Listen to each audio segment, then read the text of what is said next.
আমার মতো কে কে শুটকি খেতে পছন্দ করেন বলেন তো? আজকের রেসিপিটা তাদের জন্য। খুব সিম্পলভাবে রান্না করেছি, ইনশাল্লাহ আমার সহজ রেসিপিটা আপনাদের ভালো লাগবে। এখানে আমি গাংকই শুটকি মাছ নিয়েছি, আপনারা দেখতেই পাচ্ছেন। এটা আমি ধুয়ে পরিষ্কার করে নিয়েছি। চুলায় একটি প্যান বসিয়ে তাতে পরিমাণ মতো তেল দিয়ে দিয়েছি, আর শুটকি মাছটা দিয়ে দিচ্ছি। আপনারা দেখতে পাচ্ছেন এটা খুব ভালোভাবে আমি ভেজে নিব। আর আমি শুটকি মাছ রান্না করলে প্রথমেই শুটকি মাছটা খুব ভালোভাবে ভেজে নেই, এতে শুটকি মাছের টেস্ট অনেক ভালো আসে। এই তো আবার পরিমাণ মতো তেল দিয়ে দিয়েছি, 1 কাপ পেঁয়াজ কুচি দিয়ে দিলাম। পেঁয়াজটা সামান্য একটু ভেজে নিব। এ পর্যায়ে অ্যাড করে দিব 1 চামচ আদা বাটা, 1 চামচ রসুন বাটা, দিয়ে দিলাম পরিমাণ মতো লবণ, অ্যাড করে দিলাম জিরে বাটা 1 চামচ, গরম মশলা বাটা 1 চামচ,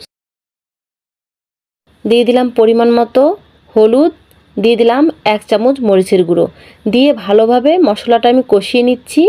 আপনারা চাইলে এখানে গুঁড়ো মশলাও ইউজ করতে পারেন, তবে বাটা মশলাটা ইউজ করলে শুটকির রান্নাটা বেশি ভালো হয়।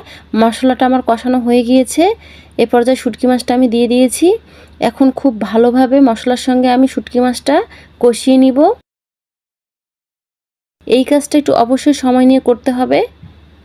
আপনারা দেখতে পাচ্ছেন খুব ভালোভাবে আমার কষানো হয়ে গিয়েছে। এ পর্যায়ে আমি পরিমাণ মতো পানি অ্যাড করে দিলাম। এখন দিয়ে দিব 1/2 চামচ ধনিয়ার গুঁড়ো, দিয়ে ঢাকনাটা দিয়ে দিলাম। ফিরে আসলাম 20 মিনিট পর। দেখতে পাচ্ছেন আমার তরকারিটা প্রায় হয়ে এসেছে। আবারও আমি এটা ভালোভাবে কষিয়ে নিব। আর একটু ঝোলটা টেনে আসলে এটা নামিয়ে পরিবেশন করে নেব। এই তো আমার ঝোলটা টেনে এসেছে। এ পর্যায়টা আমি নামিয়ে পরিবেশন করে নিব। তো গাইস, রেডি হয়ে গেল আমার সুস্বাদু মজাদার শুটকি ভুনা। আপনারা একবার হলেও ট্রাই করবেন, ইনশাল্লাহ ভালো লাগবে।